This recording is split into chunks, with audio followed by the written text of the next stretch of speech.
premier huitième de finale dans cette catégorie de cadet, Maxime Gord.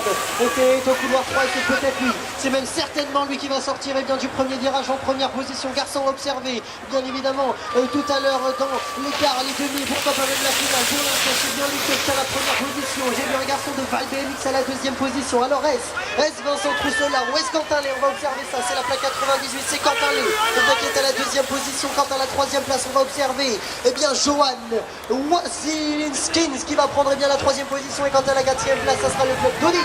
Le club d'Audi tout simplement avec Lucien Trudeau.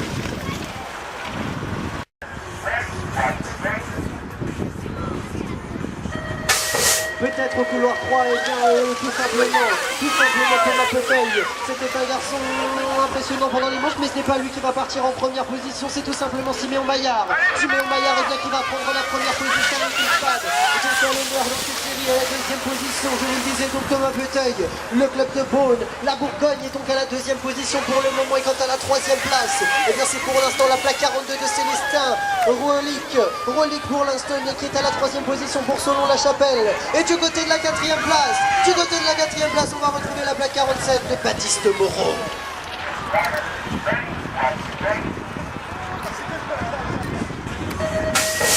Allez, encore des cadets pour ce troisième week-end de finale. Voilà, c'est lancé avec Valentin Delima, notamment le pilote de Massy. C'est lui qui a pris la tête des opérations derrière. On essaie de réagir immédiatement. On essaie de réagir bien évidemment avec entre autres Lucas Catillon, le pilote. Pour l'instant placé à la deuxième position, c'est dans cet ordre que nous passons le stade de la demi-course. Toujours donc ces deux mêmes premiers leaders, la troisième place. On essaye de s'accrocher également avec entre autres la plaque 75 d'Amaury de Poissy pour le Nord BMX Club. Et on viendra chercher la qualification également à la quatrième place avec Timothée Koutla pour le club des Clés-sous-Bois.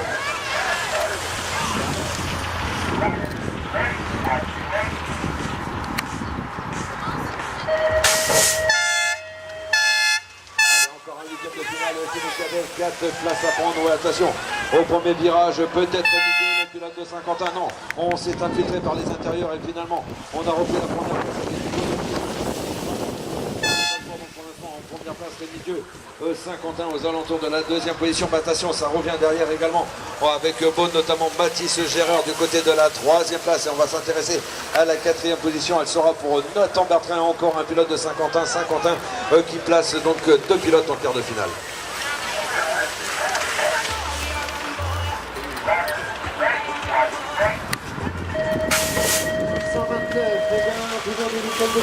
Oh, il y a un garçon de Val BMX malheureusement qui avait pris un excellent départ, mais il est à terre, c'est Mathis Adélaïde qui voit ses chances de qualification et bien partir.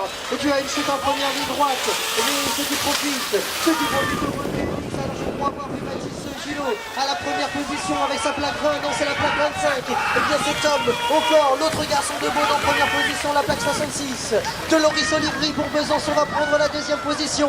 Le club de Montgeron avec Bastien Régnier prendra la troisième position, et ça sera encore une fois Beaune avec Mathis Gillot qui prendra la quatrième place. Allez, 832, ah, il y a un garçon d'abord avec la plaque 33, oui c'est Mayol Ménétrier, le club de Troyes, il est très impressionnant depuis ce matin ce garçon, et c'est lui, et bien pour l'instant qui va prendre la première position, mais derrière lui, et bien on va prendre une deuxième position, alors peut-être César Percio pour le club de Beaulieu-Mandaire, oui c'est bien ça, c'est lui qui est à la deuxième position, la troisième place pour l'instant pour la plaque 69, celle de Mathias Ball, le club de Champé donc, qui va prendre la troisième place avec à l'intérieur, on a fait un intérieur avec Hugo Saucé, et bien qui va devoir résister et batailler, et qui va finalement se qualifier, malheureusement la plaque 89 se verra éliminé de cette série. Allez, décalé encore pour cet avant-dernier week-end de finale dans cette catégorie. On est quasiment sur une même ligne. Il va falloir attendre le premier virage et c'est finalement Thomas Berner, le pilote de Montgeron qui met tout le monde d'accord, qui a réussi à prendre la tête des opérations. À sa pensée, on retrouve Antoine Tricou, un pilote qui nous vient de Merchiel, là, le comité de Haute-France. Pour l'instant à la deuxième position, mais attention, ça bouge, c'est un peloton extrêmement compact là pour aller chercher des places qualificatives. Ouais, avec la troisième place maintenant, attention. Pour donc Yanis Baboura pour Sucy en bruit, et la quatrième place peut-être pour Alexandre Gogler de l'entente cycliste Colbert qui lui aussi va se voir qualifier.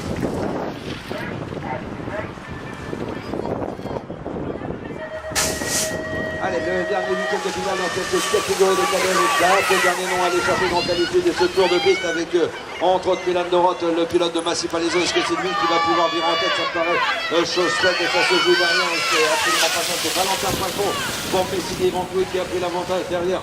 La poursuite est engagée, bien engagée même par Ewen Ancelin. Ewen Ancelin devant son public en tête de ce huitième de finale. Le pilote de Nice, voilà. La deuxième place maintenant pour le pilote le pilote donc de Massy Palaiso, on va y arriver. On est bien également avec Messini Ventouille aux alentours de la 3, voire peut-être deuxième place maintenant pour ce pilote Valentin.